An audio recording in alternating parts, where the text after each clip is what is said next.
Welcome to Bridgewalkers Tea. Grab your tea, pull up a chair, and join us in these conversations around practical spirituality, systemic change, and solopreneurship.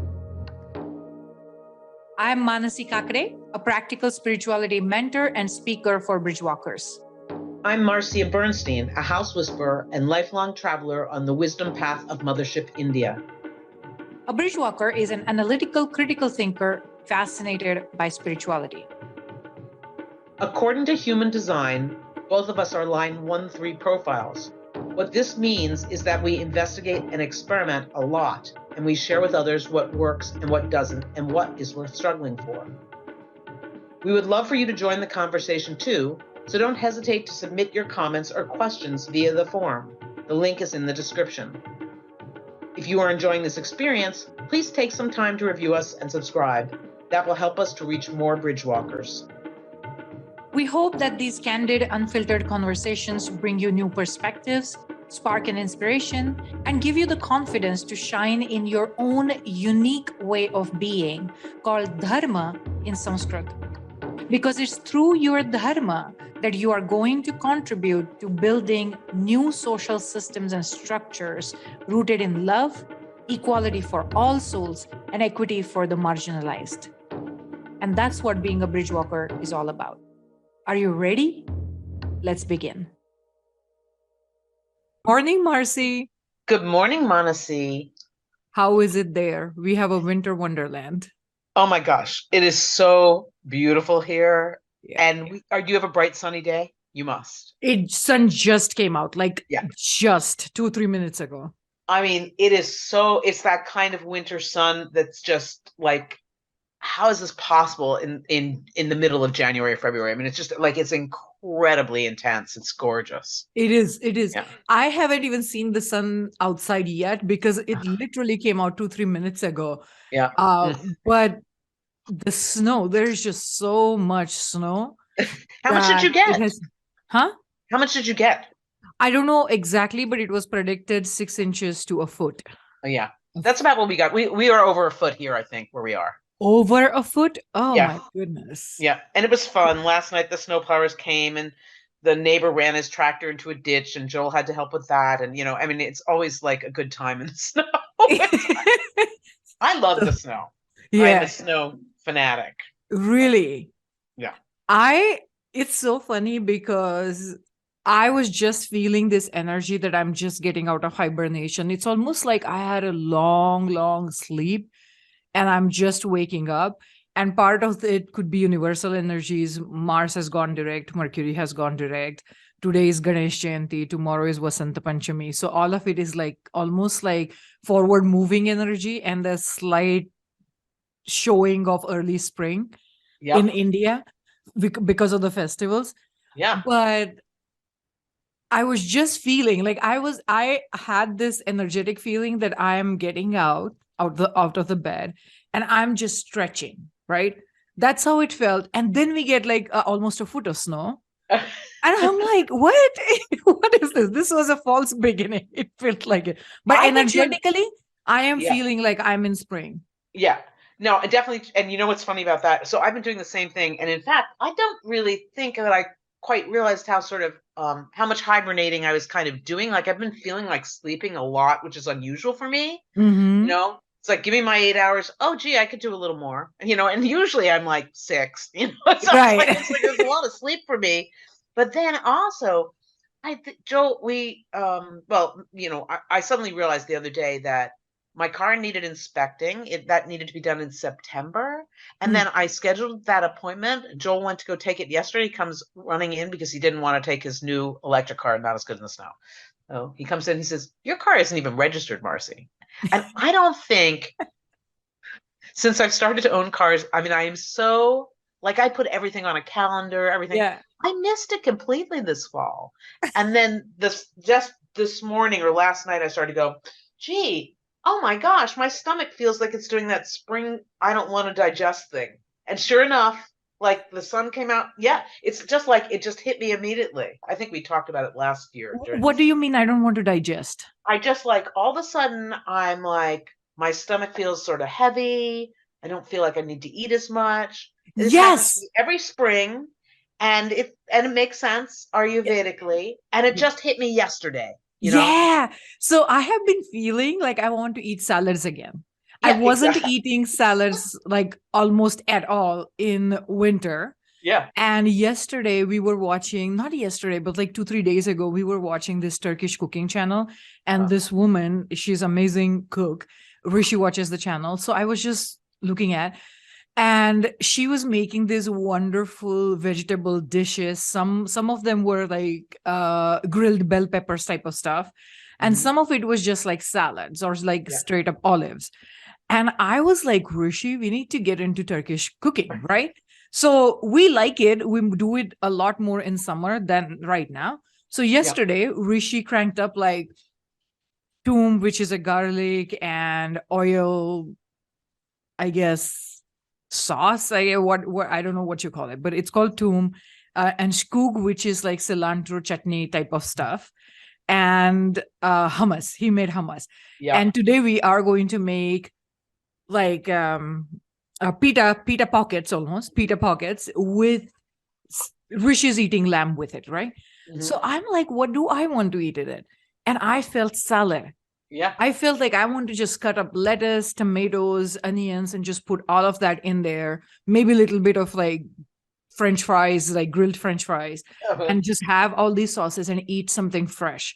Because Yeah. otherwise, I was craving these warm soups or stews, or even like just the day before, I made chicken pot pie casserole. Mm. So it was just like this gooey stuff I was Yeah. craving. And suddenly in last day or so, I'm wanting lighter food. It's the sun. I mean, it just we get more sun, which we've only done. I mean, we've only a few weeks into, the since the solstice, right? Since the In the United solstice. States. And not that that isn't everywhere, but into spring here. Right. And but it's the daylight difference immediately. And so for those listening, so from an Ayurvedic perspective, that all of our feelings of wanting different food is totally appropriate. We come out of winter where we've been eating richer foods Yeah. and we want lighter foods, but the best foods, because your body now has to break down all the extra fats because we've been Mm, eating chicken pot pies or, some of right. us mac and cheese or Cookies. whatever, Cookies. all that cookies, all that heavier food, which is totally appropriate in the winter. And then your body wants to though start to like go, okay, it's time to get rid of all the excess. That's why Mm, you want salad. So I tend to stick with, as we move, I mean, not so much today, but as we move forward into spring, into the more cleansing classification of those vegetables, which are bitter things yeah. generally, astringent things, to help your body get rid of it. And this is, people, if you're listening, this is when you should start to prepare to avoid those spring colds, because otherwise your body, if it gets bogged down and can't cleanse those things out, that's why our noses start to run and all that stuff. And actually, So, you can hear it in my throat right now. It just went on, right? mm, Yeah. it's so what kind of cleansing do you do, Marcy? Well, Because like, I know so there are all these like I crazy know, ideas on I detox, know, and I'm just like, I know. God, I'm not, like what are you listen, doing? we, in typical fashion in the United States anyway, and you often say, oh, it's in India too. We take a concept and then we blow it up Yeah. and then we make it a trend and then we monetize it, right? Right, right. So That's basically the it's cycle of cultural appropriation. that's right. Exactly. Exactly. And it can be just left to actual cultural appropriation because we make it our own by making it like some fad thing that where we make ourselves sick. We do too much. So there's nothing wrong with detoxing in certain circumstances. Like literally people need to detox. But people, we are talking about the body adjusting naturally to the change of a season as it gets warmer, as we get more daylight, as all this is normal. The body is already, quote unquote, detoxing, let's just call it Hmm. breaking down of this food that we talked about. That's what your body is designed to do. So you just sort of aid it, you just help it along, right? So it's like a little bit of ginger, a little bit. One of my favorite things, if you're not on a statin drug, you can eat this in the morning breakfast, like as we move towards ruby red grapefruit. This is when people want citrus, right? This Yes. time of year. Ruby red grapefruit, honey drizzled on top with ginger drizzled on that. I am telling you, that will spark your digestion. It's just delicious. And it's just a matter, think of it as getting the phlegm and the juices out of your body. I mean, that's all you're trying to do. So you don't have to do a full out cleanse. Cleanses are usually, Ayurvedically speaking, cleanses are usually run in about April if people truly need them. I'm not against them in any way, but it's I'm 66, Manasi's in her 40s. It's probably easier for Manasi's body to do a more dramatic cleanse than for my body. I move a little slower. Or people who have a health problem or compromised in some fashion anyways, or the very young. We don't all have to do a major cleanse twice a year. And in India, really, if you just use you use food, folks, that's the point. Food is medicine. You can use it to your advantage. And so you just, shift your diet. Don't be eating mac and cheese right now, as we move to, February, March, April. Right. That's a fall thing. That's so yesterday. By the way, I want to give a little disclaimer here that when we say food is medicine, we are not saying that you shouldn't take medicine if you need it. Thank you. Let's just be very logical about this. Let's just be very clear about this. Because there are people who are like, no, everything is just food. I'm going to cure my cancer with food. Yeah. Now, food will help your recovery, but when you need medicine, you need medicine. When you have injury, you need treatment that is modern medicine. And all of those acute conditions, we need something there from modern medicine. Thank you, Manasi. And you're always good at catching that and delineating what it really is. But I think in this country, we use food as entertainment. So I'm suggesting you use it for well-being instead. Or commercialization. Everything comes down to money. That whatever sells is what we are going to market more. Yeah. Yeah, I love that grapefruit breakfast. That's good. You said something like don't take this if you're taking statin.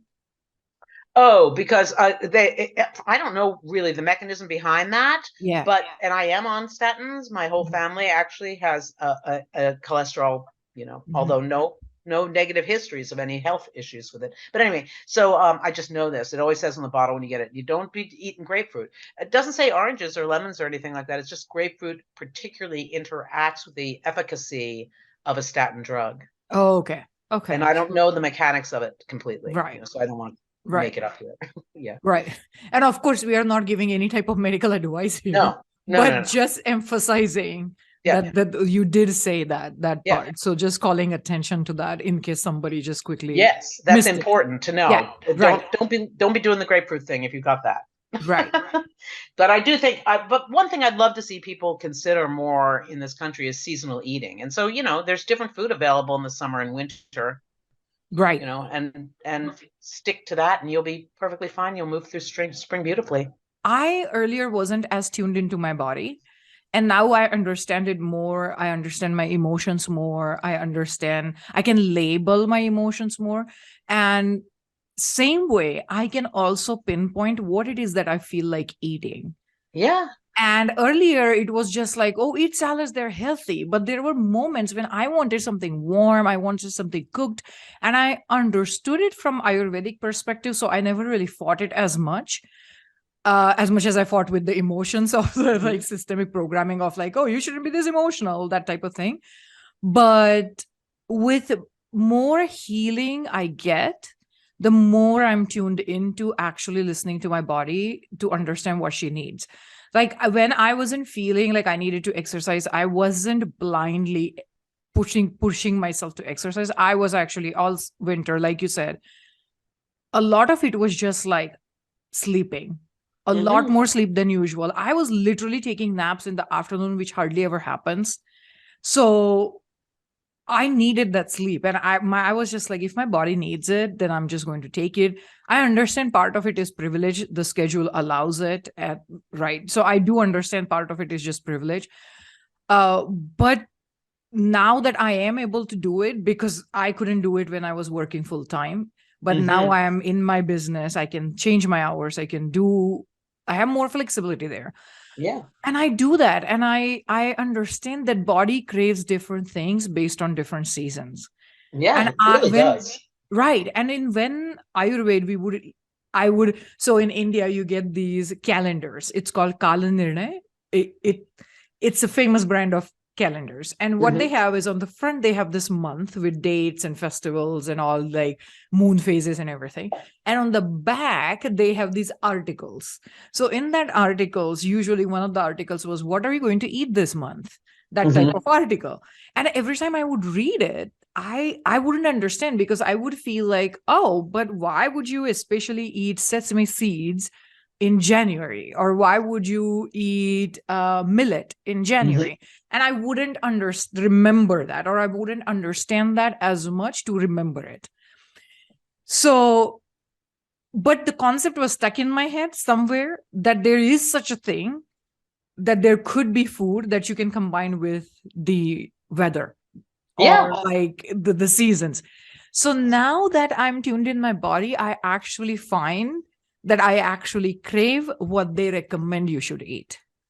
I think I really feel strongly about this. I mean, it's interesting. And so, there's a lot, I mean, every culture, and certainly in the society, we talk about, I mean, like there's a new thing I noticed, I don't know what it is, but going around on YouTube that's like, eating ice makes you lose weight or something, I don't think it would, by the way. These things. But again, they come up with all these right? ideas. Things become popularized. Smoothies, is one of the ones, right? Whatever these are, or green drinks, or or the celery diet. Remember that handful of years ago? That was like, right. Eat some. But I think if I really do think it was simplified really well for me with one person that I follow, an Ayurvedic practitioner, and the seasonal eating thing really works. And what I really love about it is it simply asks you, because it's not saying, here's the food list, here's the food you buy or don't buy, or here's what you cook or don't cook. It's just sort of saying, hey, I mean, anyone can notice that we have more sun this week than we did 3 weeks ago here in the United States. And so you just go, oh, and you just sort of recognize that and then move towards that. Or things that are naturally available in your grocery store more that time of year. Those are the things that you want to eat more of. Nature does this automatically, right? We're in tune and aligned with these things. So it does it by the way, for everybody. It's sort of like, why do squirrels collect nuts? For the winter. Well, nuts are really fatty. Those squirrels need that to survive the winter. So they're supplied to them in the fall. Nature has this intelligence. But I really do feel like, for myself personally, once I started to eat seasonally, and it took about a year to really get it, like my brain to go, right? That light bulb, that almost internal intelligence to go off. Then I started to notice that my moods changed with the year too. They do. Everything. Like we used to talk about seasonal affective disorder happens in the fall when there's less light, but we talk about it as a disease. But really, it's just sort of your body going, you know what? I don't want to do as much anymore right now. It's fall. Right. I mean, it can be, excuse me, again, let's be careful here. Some people have an extreme form of it, and it can create a great deal of depression for them. Right. But mostly for us average people, those of us that fall generally in the middle of the spectrum, of course, there's less light. You want to stay at home. You want to be under a blanket. You don't feel like going out. You might socialize, but maybe not partying so much. Right. All of that. It's like there are things that I learned from Argo, our dog, watching our dog. And when the winter comes, it's so funny, Marcy. So all this time I was trying to keep him on our clock, right? Like the clock, actual clock. And I started observing when he asks for food, because Argo is very vocal. He's very structured, meaning once he gets into the habit, he wants it. So his habit was, we fed him 7 o'clock in the morning, 7 o'clock at night. So like little bit before 7, if I don't get up, he starts like coming close to me. He's like, hey, what's up with you? Like, are we looking at the dinner or not? Like, are you preparing or not? Right. No. So I observed that it's not really, I thought he was like 7 and 7. And then I started observing every time the sun goes down, daylight saving time changes. He is like according to the clock of sun versus the clock of like, I used to think like, oh, daylight savings time messes him up. It's not, it's not that really as much as nature. So he eats with sunrise and sundown. So now his clock is like 7:30 in the morning, but at like 5 o'clock at night. And he's perfectly fine. And after 5 o'clock, he's just like, I'm going to bed now. And he just hangs out there and just, goes to bed, and about like 9 or 10 he starts whining like, why are you not coming to the bedroom? Like, I don't understand, what's your problem? But once I observed that, and I observed that for 2 years now, I was like, oh my gosh, he's operating with the clock of the nature. Same way our friend's dog Zoe, like Argo is one of those dogs who will eat anything you give him as much as you give him, right? Zoe, on the other hand, is very particular about the food, right? She only eats whatever, whenever, how much ever she needs. So you can have food left over and she would not eat it. Argo, you cannot leave anything over. He will finish it, right? Yep. So I observed Zoe, and Zoe, in winter, she eats more. Yeah. Yeah. So in winter, she literally puts on weight. And then as like now the time has started coming where she will start slowing down her eating. And in summer, she hardly ever eats anything. Yeah. And she's just running around like literally this thin greyhound. Yeah. That's who she is. But in winter, she actually wants to eat more and puts on weight. So she is practicing Ayurveda. She is. She really is. That's what people don't really understand. They think it's a kooky thing. It's like, it's really it's just based on, laws of nature, and very, in its most basic, observations of Ayurveda. This is what it's talking about. Yes. And we talk about it, Manasi, in a lot of ways, not to switch the conversation completely, but we spend time, you and I, and in our groups, talking about flow, whatever flow may be, or alignment. I relate better to alignment, and really, alignment is, alignment in, I don't know, again, what do we think alignment is? We've sort of somehow made it have something to do with manifestation, but really alignment has to do with, functioning really well, and that includes mind, body, spirit, right? So these cycles of nature, if you can get aligned with them, which Zoe is doing, right? She's like going, I need more in the winter and I need less in the summer, and she's going with, the dogs, of course, do it more naturally than we do. Yeah. But that can help me. I find that these practices of eating different at different times of the year, or whatever, actually help me with that thing that we're all sort of desirous of, which is alignment. And the way I define alignment is simply you aligning with your dharma, meaning your unique way of being. Right. So there are set of energies that are working within you that you find as balance, and any aberration from that feels like imbalance. Yep. That balance is alignment. Yep. So somebody may be already a lot active. So for them, staying active like that will feel alignment. For somebody else like me, I have a lot of kapha energy, kapha nature. Mm-hmm. If I say kapha, I remember my teacher who used to say, don't say pho like that. Say pa. It's pa. It's pa. Kapha. Kapha. Right? Yep. And she would be like, why are you talking like English people? Right? So it's not kapha, it's kapha. Kapha. Mm-hmm. But kapha, for me, like steady, slow, grounded is my energy. So I really, if I am a lot active in any period, in any season, that feels like imbalance to me. Oh, interesting. Quietude, solitude, staying grounded, not walking too fast, things like that feel good to me, and they feel like balance. So this is one example of how we can recognize alignment in small ways, but ultimately it's the energy within you that makes you unique. That's your unique way of being, called dharma. So when you go closer to our dharma, it feels like alignment. When we go away from it, it feels like misalignment or imbalance. So you always do such a beautiful job. I posted your karma video the other day, right? And you always do such a good job of sort of, giving definition to these terms that we use commonly in some ways in this country, but we don't always understand what they are, right, or how they originated, or what their true translation might be. We assign other things to it. But so when we talk about your own unique way of being, we generally are talking about that in terms of what we're doing in some ways, how we're going through the world, and often people are talking about it only in terms of I don't know. They want to know it in terms of career, which I think it's not. Right. It's not. No. It's way beyond career. It's way beyond. Exactly. But on the other hand, it's also physically how you go through the world. Right. Physical is a part of it. Yeah. Mental is a part of it. So how our thoughts and beliefs are working, when we are in balance, they will work the way that is in accordance with our energy. So I one of my energies is staying focused. Yeah. Like that steadiness shows up in staying focused. So when I'm Yes. out of balance, I get distracted quite a bit. I get confused quite a bit. But when I am in balance, my thoughts are just like, this is it. Everything else is clutter. So Yeah. I'm very good at then decluttering it and saying, okay, this is my lane. I'm staying in this lane. And that's focus. So mental is one part, physical is one part, emotional. We recognize when we are in balance, we recognize, oh, I do feel sad. Like I have cycles of like what I consider melancholy.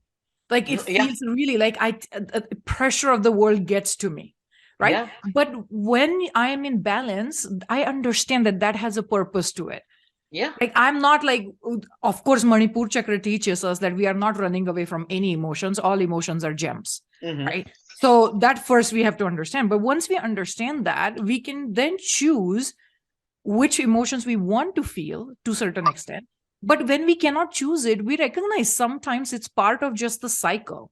Like in winter, I don't feel as upbeat, and it's completely okay for me. My TikTok videos in winter are like slow, right? Like it's slow teaching versus in summer, it's like activated teaching, right? So emotional is another part of alignment where we can check what are we feeling and is that part of my cycle, and understand ourselves to recognize if it is part of cycle, then allowing ourselves to feel it is balance. But when I'm not balanced, I get cranky. I'm like, why am I feeling sad? Why am I feeling? And I get cranky over feeling sad.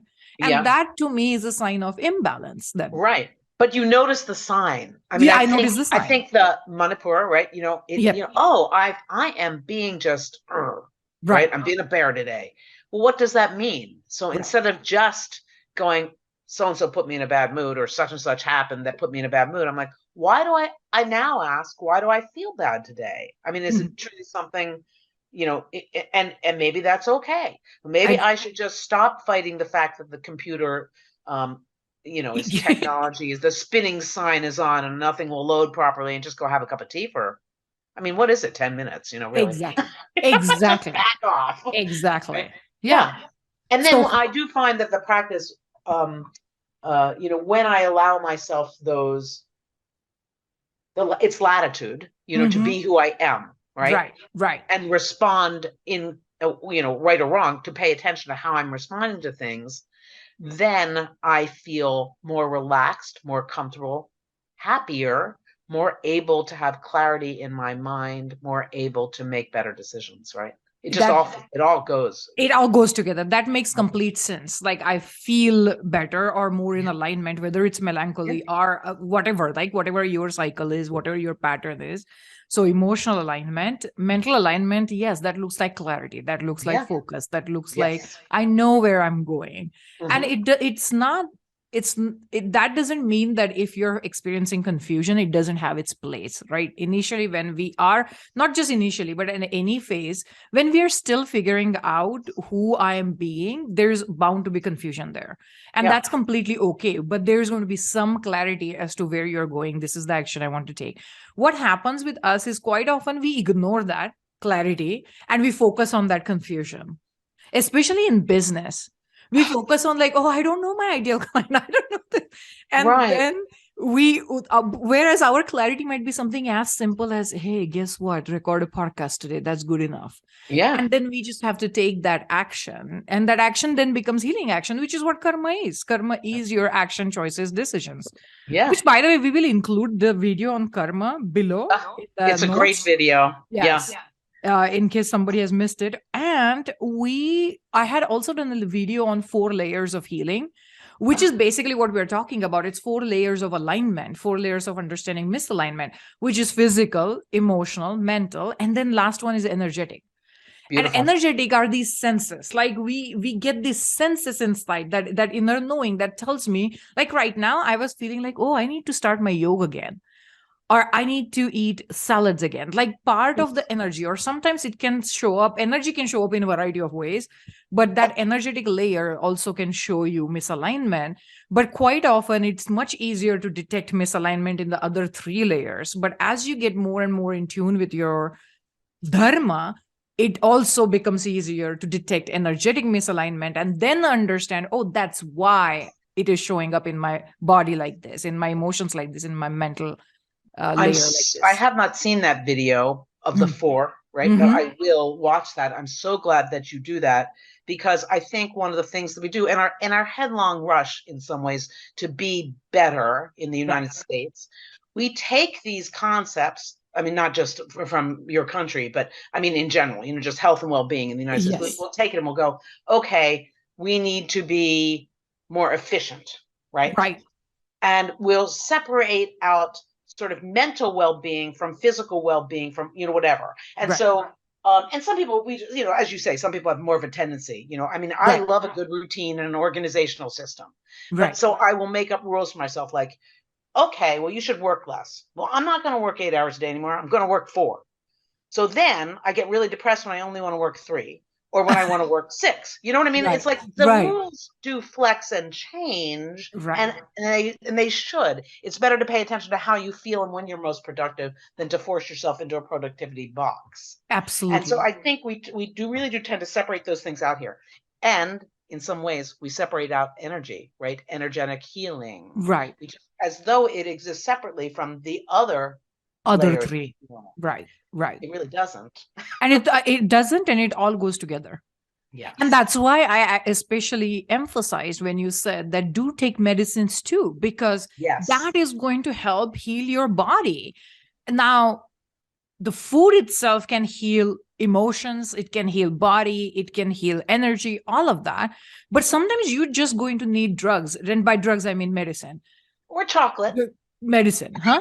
Or Or what? chocolate. Or Sometimes you just need chocolate. chocolate. Or No, I'm chocolate. joking, but of course you need medicines. I Right, mean, right. No, but Marcy, I mean, anytime I hesitate so much, like I don't even know what space this podcast is in, because when I say health and wellness, I see what are the recommendations they give below. Like if you're listening to this health and wellness podcast, listen to this, and those are all filled with conspiracy theories. People who are saying you can heal your cancer with juicing, and I'm like, oh my gosh, it's the logic doesn't exist in those spaces at times. And I understand. I'm not blaming the people who are listening to this. I am blaming the system that has created this, which is taking something at a superficial level, separating it for monetization, right? And then the holistic approach just doesn't exist in all of that. And ultimately, whatever is sold is only for monetization, and it's one aspect of something. So, yes. yes, Again, juicing will yeah. help you feel better, maybe get healthier, maybe get vitamins in, but it's not in it's in place of the treatment that modern medicine has evolved to create. Yeah.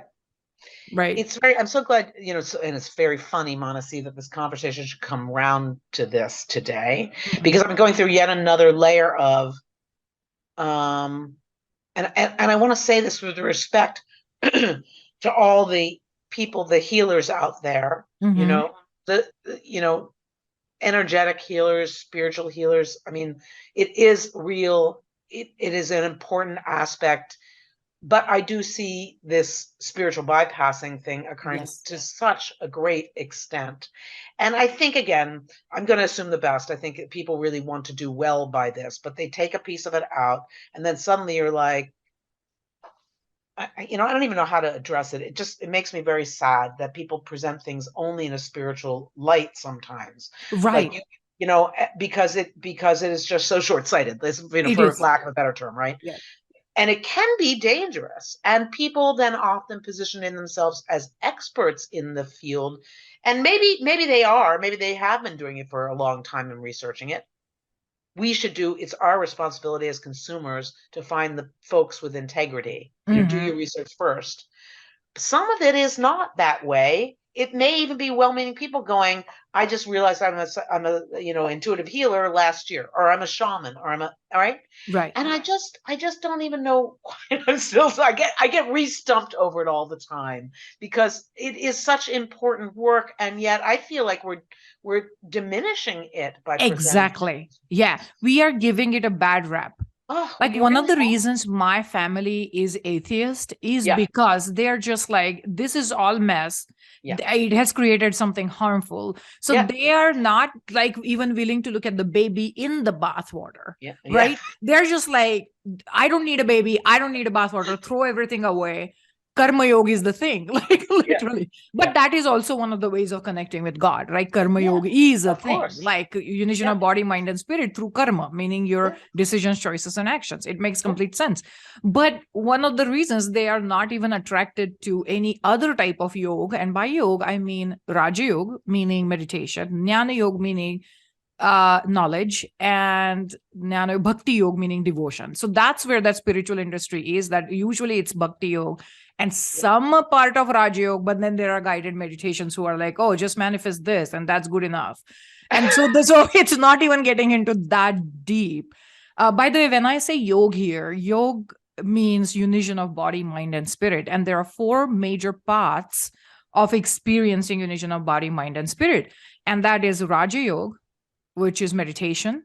So through meditation, through what is called chintan, meaning contemplation, that type of activity, like being in your head and contemplating. Jnana Yoga, meaning seeking knowledge. So that has information, statistics, you can understanding the world in different ways. So a scientist may experience God through Jnana Yoga. And then the third one is Bhakti Yoga, which is devotion. So that's when you mantra or like thinking Kirtan. of God as God, actually. Yeah, That's where it's like in the Western world, what would be considered like, oh, I'm going to a church. And that type of bhakti simply means devotion. So you're devoting yourself to the concept of God, which is the energy that flows within us, within me, within you, all around us. Not the like some old white man sitting in the clouds making judgments, right? That's not what God is. So right. bhakti yoga is that devotion. That's how one of the ways you can experience God. And the last one is karma yoga. So you may Yeah, not believe in any of this. You may never do meditation. You may never seek any kind of knowledge. You may never do any of this, but you are simply saying that I'm just going to choose a kind way of being. I will make my choices, decisions, and actions in a way that feels aligned with me. And yeah, that's karma yoga. yeah, And atheists like my family, they're all karma yogi. Like yeah. they all believe in karma yoga, but they are atheists. Like they are like even agnostic mostly. It's like, Hmm. I don't know if God exists or not, but our job here is to bring social justice, to question systems and structures, to treat our children with love, to treat our parents with love, all of that. Like to stand up against toxicity, whether it's in family or outside, right? So that's the karma that they have chosen. So yoga doesn't mean that physical exercise that you have seen. That's literally, again, going back to taking one aspect of something and then monetizing it so that it's much easier to sell it. Yeah. Because selling something holistic, people really have to get into their alignment. And how many people are really aligned to be attracted to alignment? Hmm. Because Yeah. once you're in alignment, you crave more and more alignment. When you go out of balance, you not crave, but you're okay with more and more imbalance. You don't recognize how far I'm going out Wait, of balance. that is such a mouthful what you just said right there. I mean, really, because that's the pendulum that we ride, especially in this country, in this day and age, I believe, where it's like more alignment, alignment seekers seek more alignment. And as I've been doing that for decades now, right? Right, It's more and more, it gets richer and richer in terms of experience for me all the time, right, as well as disconnection and going out of alignment. We do this is part of why we have so much drug addiction and whatnot, right. Yeah, violence, etc. Right, and it right. it also grows and grows and grows. Yeah. So yeah. And that brings us back to what we were saying, like forcing productivity, Mm, because our system has that misalignment so much because of the corporate world being so greedy, just going after money. They have embedded in us that our value lies in how much work we do. So yeah, then when we actually crave alignment, which might be more sleep in winter, or it might be more the food that is perceived to be bad food in winter, right. when we crave that, actually, we feel guilty about it. We And feel then shame. We feel shame. around it. And Yep. then we take it out and we're like, no, I have to eat salads in the middle of December in the snowstorm. Because I have to lose weight or something. Because I have to lose weight or something. Even something as detrimental as reading a book is considered a luxury, right? It's an indulgence. You don't have time for it. It's not efficient.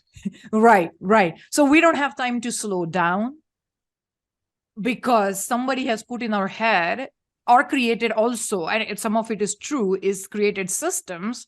When you're working for somebody else, you really, part of it is luxury. When you're working for somebody else, you may already be so exhausted from the work that you may not have time to read the book or may not have energy to read the book.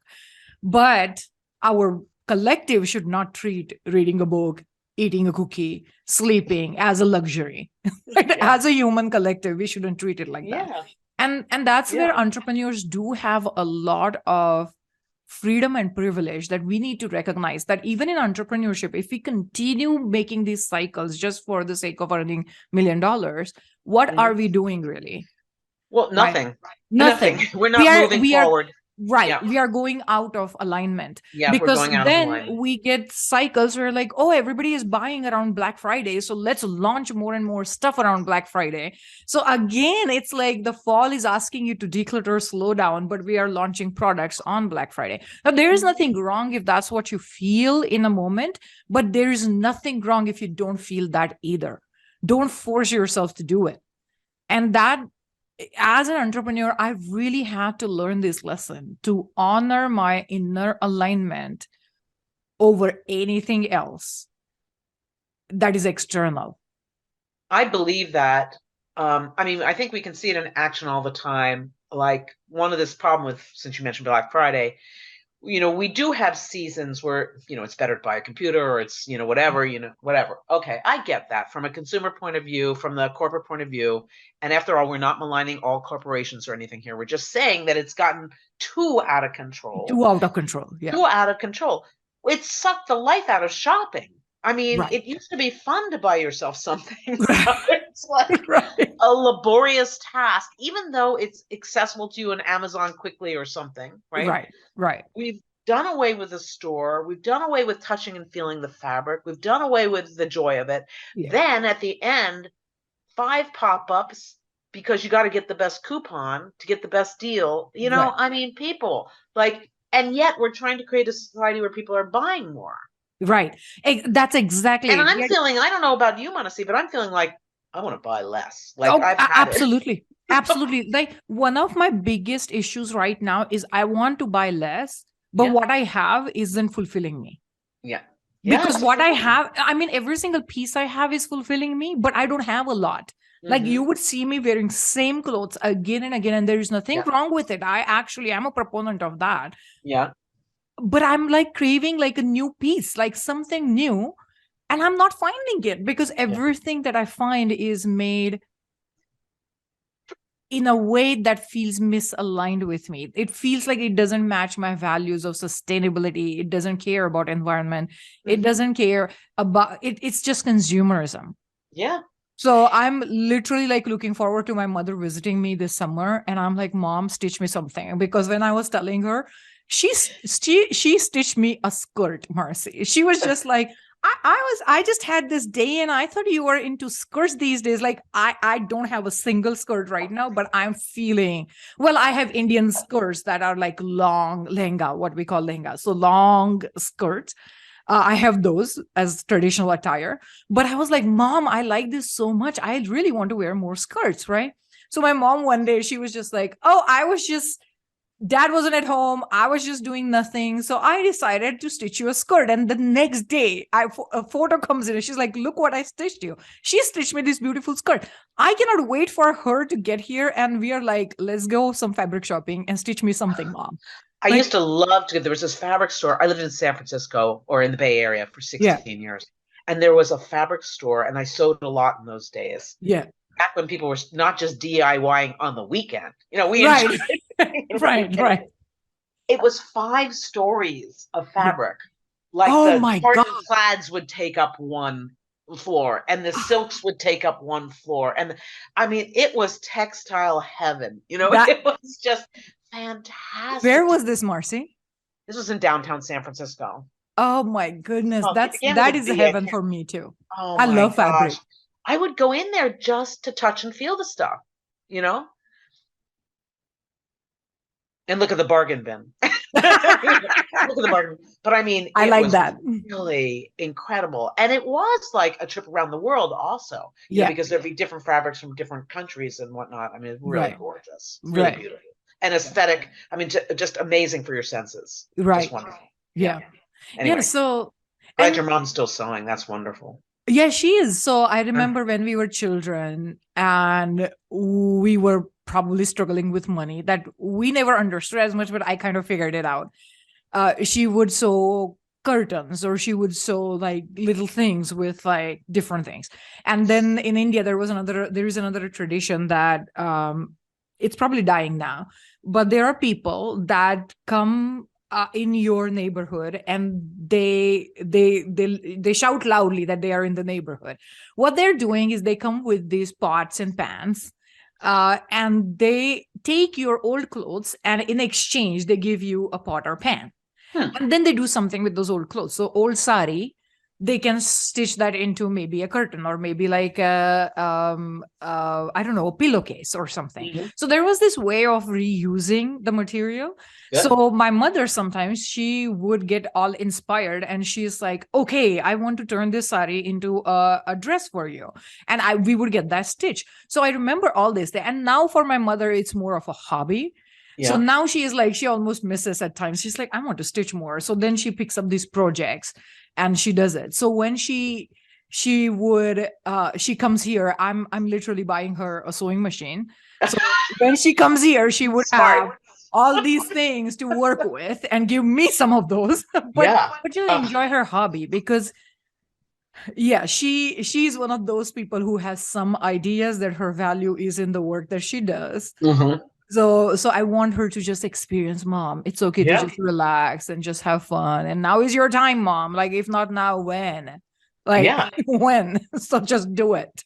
Yeah, so, that's fantastic. Yeah, so I'm really looking forward to some of the stitching that she does. But the point is, there are all these methods of reusing, like in the United States, thrift stores. We don't have thrift stores in India because of the culture, but thrift stores here, I absolutely love them. Mm-hmm. I absolutely love the way of reducing the amount of stuff that we make. Yeah. By actually reusing the stuff. I mean, I'm a long time, I mean, since I was in my teens, thrift store person. Right.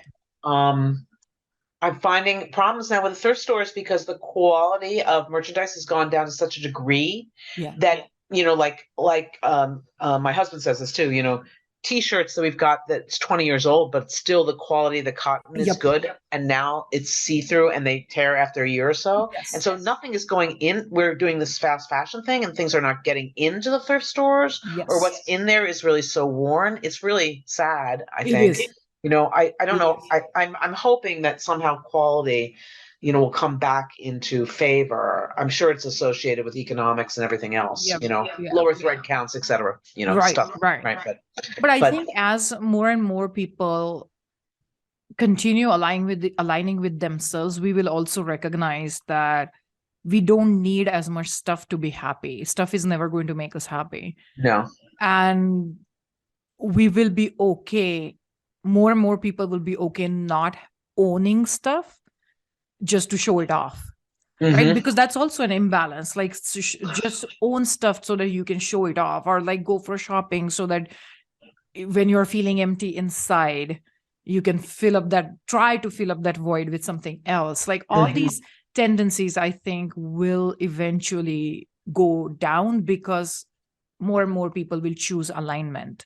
Yeah, I think so. I mean, I think it goes back to just what we were talking about a few moments ago, which is if you try to align on a moment-to-moment basis, and I don't mean effort to align, I mean notice to align. Right.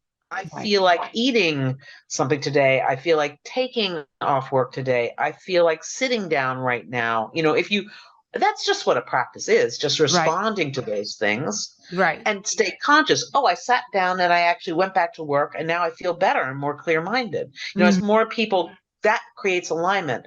I agree with you. If we, that is exponential, right? It builds and builds on itself, like just math. And therefore, we will want a more quality clothing or more quality furniture or more quality, right? It does happen. Right. It creates quality in your own life, and then that grows with even the merchandising. Right. And I do like to think that if people start voting with their pocket money, charge card or whatever it is, right? Then things may shift again. Exactly. And by quality, it doesn't have to be pricey either. No. Sometimes quality is actually cheaper. But the commercialization of quality can be more expensive. Meaning, like if somebody starts advertising that, these are vegetables, and they start making it more expensive rather than actually just like, ground gives us a lot. I'm not saying there isn't economics involved. What I'm saying is, in the US, this idea that quality has to be more expensive isn't always the case. Like I can go to India and get something stitched, and that is higher quality than a t-shirt I would buy here. Yeah. But it is less money there. Now, obviously, it has country's currency value involved in there. The culture is involved in there, meaning we already had seamstresses that are still seamstresses, tailors. So men, women, anybody, they're part of the culture. So they are supported in that. Yep. Whereas here, I don't know how many people even go for alteration, so they may not be supported. And that's why then it becomes more expensive, because there isn't enough money that they can make just by being a tailor or seamstress. So they have to do something different. So it disappeared in my lifetime. When I was a kid, there were tailors and people would alter clothes if you had something a little big or you lost weight or whatever it was, you know? Right. But yeah. So part of it is culture. Part of it is convenience of mass production. I understand that. And there is a lot of convenience. There is a lot of accessibility that came through it too, probably. But what I'm saying is quality doesn't always have to mean more money, but it can include sustainability. It can include durability. And we need to define quality for what it is. How we define quality is sort of an interesting thing. I mean, it has to do specifically sometimes too with quality in your own life. I mean, you might enjoy something and think it's quality that I don't need. You know, I look at it like, I just don't need that. Yeah, exactly. So need is definitely the first one. If we are desire, need something. Desire, need. But what I say by quality isn't necessarily that you go out and spend money on like brand stuff. Yeah, that's what I'm getting at. Like quality may cost money, but it doesn't have to. And you don't have to buy, because there are a lot of things that a lot of good, like not good, but well-known famous brands have really gone down on their quality. And it's not even like I'm like, why would I pay this much money for you when you aren't even providing me that quality? Yeah. So I wouldn't. Not that I ever was a brand person. I was always like more like mom and pop shop type of person, but not like how it is in the US. It's like growing up in India. Yeah. Here in the US, mom and pop can be more expensive, and that can be. It can be. So again, these are just shifts in sort of. I mean, again, I'm sure it has much more. You know, I want to say supply and demand, but it's way more complicated than that. It's way more complicated. Of manufacturing. Right. We stopped manufacturing a lot in this country, and there is the capitalism happens to drive manufacturing to the lowest denominator instead of the best denominator. Right? It's like, how can we pay people less and make things less expensive to increase the profit margin, and it hasn't necessarily produced quality. I'm not convinced that it has to be that way in any no at all. Yeah, I'm not. That has happened. Right, that has happened. Like under the name of producing $5 t-shirts, they're making us buy $100 worth of t-shirts, so 20 t-shirts. None of them are going to last more than a year. So we end up spending more as consumers. They end up making more profit, like the fashion houses. They end up making more profit. Yeah. And the money isn't going to the workers. The money isn't going, the saving in the money isn't going to the consumers. No. And that is what I have problem with. Well, right? of course. I'm not against. Yeah. as I have, when you see when they talk about fast fashion and the waste within that industry, Yeah. and you see, bundles and bundles and bundles and, wired together, trash t-shirts or whatever that people just throw out because the stuff Right. is junk. So I understand that they don't necessarily keep it till it's got a hole in it. They think, Right. oh, it's good, but it doesn't end up in the thrift store. Right, It's just right. like not good enough. It's tearing already. Right. So we just have, and it's, just like plastic, we've got an excess of this trash that's happened. We're throwing out clothes. Right. And it lies on the companies. Like the companies, the people who are making this, like even putting the blame of, not blame, but the onus of saving the environment through recycling plastic by individuals, like consumers recycling, that's not going to do much, even though we should do our part in it. But we really need to change the system itself, where the companies are responsible for how they're producing stuff. I'm proud in Maine that we do that here. Like if you want to sell in Maine, Amazon, for instance, this happens to Amazon in Maine. If you want to ship your stuff in plastic here in Maine, Amazon has to pay a tariff for doing that. If you want to ship in boxes or in something paper, we're okay. You don't get charged that. Yeah. So I'm sure this is on a state by state level because I've heard it referred to that in Maine. So it is interesting. The idea is that we hope that, and Maine buys a lot from out of state because we are sort of up here in the corner and nothing can get to us, right? So shipping, so somebody like Amazon is really benefiting because people are buying everything off Amazon, and because we can't go down, we're not local to the corner Sam's Club or something, we're more rural state, and so there's a lot of shipping there's on. So they've asked Amazon to knock it off, and if you don't knock it off, then we're going to charge you a tariff to be able to ship here in plastic. So they hope, that if there are enough states doing that, then Amazon will start to use more paper packaging. More paper packaging. Yeah. Whew. So a lot of it. Yeah. Marcy, did we just find a solution for like world peace is alignment? I do think that. Do I sound ridiculous? I believe that. I do believe that. I mean, I don't want to oversimplify it. I do definitely believe that's the problem. Yeah, but I do believe that inner peace is really the key to outer peace. Like anything external that we are creating is ultimately created by people. So more and more people feel aligned, more they're going to make the choices that are aligned for the collective. Completely, and it will not feel, for some reason we become so individuated in this country. I mean, let's not get into any kind of conversation, which I had this weekend, about guns because of the recent mass shootings. But it's like, there is not a reason.